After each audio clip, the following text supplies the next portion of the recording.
At Rajan Dental, we did the first Zygoma implant in India in the year 2007. Precisely 30th March 2007 was the first Zygoma implant done in the country. Since then, my team has got the honor of and distinction of having completed 1,000 Zygoma implants by the year 2025.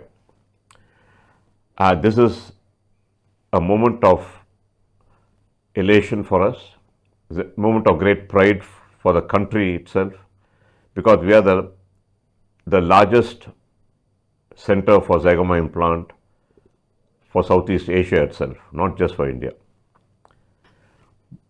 And not only from the clinical point of view, we have also have had 6 publications in major indexed dental journals about Zygoma implants. So, from the academic point of view, we have shown that we have records, we maintain records, we follow up patients on a regular basis, and we are able to show this in an international publication. So, this helps us put us not just our practice but also India in the world map of Zygoma implants. To commemorate this, we have also announced through our charity, Chennai Dental Research Foundation, that we shall do 100 Zygoma implants free of cost for very, very deserving patients.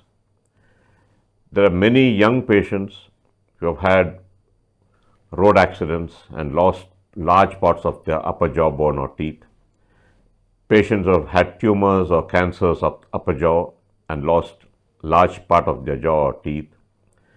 Young patients, even by early 20s, who lose all the teeth due to some syndromic conditions. These are the very deserving patients who can't afford to do Zygoma implants on a regular basis.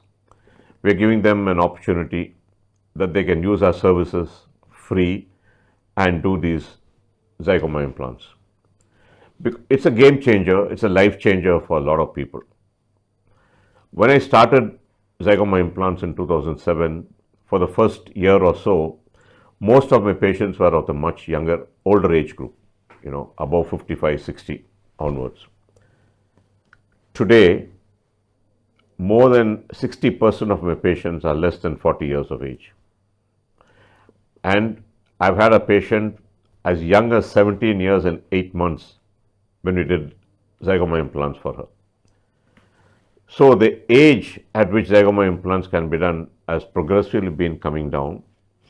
The indications have increased.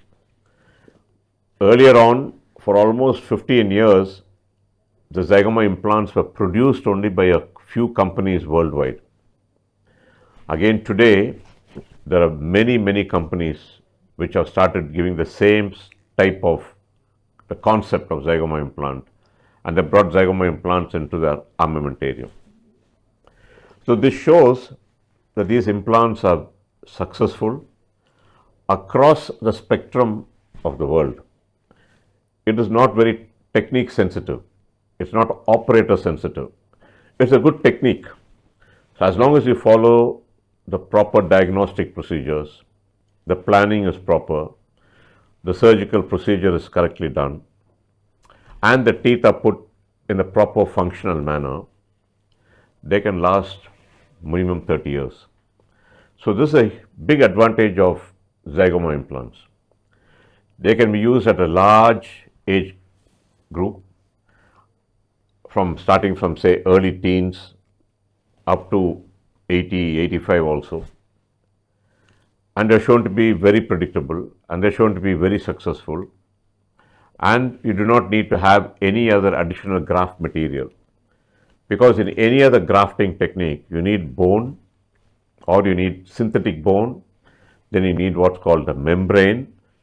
So you got a lot of additional stuff that goes into the upper jaw bone.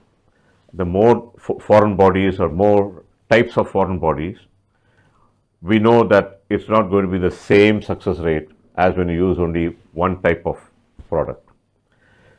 So that is why these implants have been much more successful than the other options to restore upper jaw teeth or put artificial upper jaw teeth when there is severe bone loss. When people have good bone, then any axial or standard implant will work. When situation happens that you do not have enough bone, there's moderate bone loss or there is severe bone loss, then these zygoma implants become very useful. The awareness is not much in the public sphere. The awareness, even in the medical or dental fraternity, is slowly increasing now. The percolation of all these advancements to enter into the regular curriculum, it takes a long time. So continuing education programs, training programs, educational videos is how not just dentists but also the public come to be aware of these treatment options. These treatment options, when done properly by the well-trained clinician, can be very, very successful. So I'll be taking you through patient stories, testimonials, and the technique itself. How is it done? How long does it take? What are the precautionary things that we have to take? What are the measures that the clinician should undertake before doing this procedure? We'll see this all in subsequent episodes. Thank you.